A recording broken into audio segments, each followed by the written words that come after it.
बिस्मिल्लाहिर्रहमानिर्रहीम। कान नबी सल्लल्लाहु अलैहि वसल्लम इज़ा अफ़सहल ग़ुलाम मिन बनी अब्दुल मुत्तलिब अल्लमहु हाज़िहिल आया।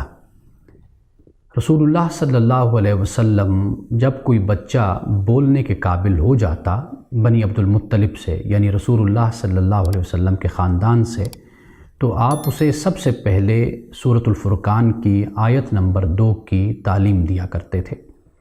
सबसे पहले सूरतुल फ़ुरक़ान की आयत नंबर 2 की तिलावत का शर्फ़ हासिल करते हैं।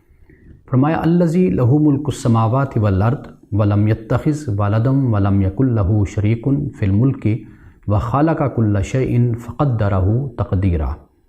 इस आयत में 5 बुनियादी बातों को बयान किया गया है। फरमाया अल्लज़ी लहू मुल्कुस समावाति वल अर्द, वही अल्लाह है कि जिसके लिए आसमानों और ज़मीन की बादशाहत है, और उसने किसी को भी बेटा नहीं बनाया और कोई भी उसके शरीक नहीं है, यानी उसकी बादशाहत में कोई भी शरीक नहीं है। और उसने हर शय को पैदा किया है और हर शय की तकदीर को, यानी उसके एक पैमाने को मुकर्रर कर दिया है। ये 5 बातें हैं जो इस आयत में बयान की गई हैं।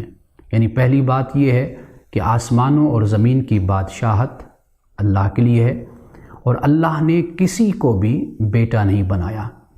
और वलम यकुल लहू शरीकुन फ़िल मुल्क, और इस बादशाहत में, हुकूमत में, इक़्तिदार में कोई भी उसका शरीक नहीं है। और चौथी बात, हर शय का खालिक अल्लाह है। और 5वीं बात यह है कि उसने हर शय का एक पैमाना, एक तकदीर मुकर्रर कर दी है। ये वो बुनियादी बातें हैं कि जो सबसे पहले एक मुसलमान को सीखनी चाहिए।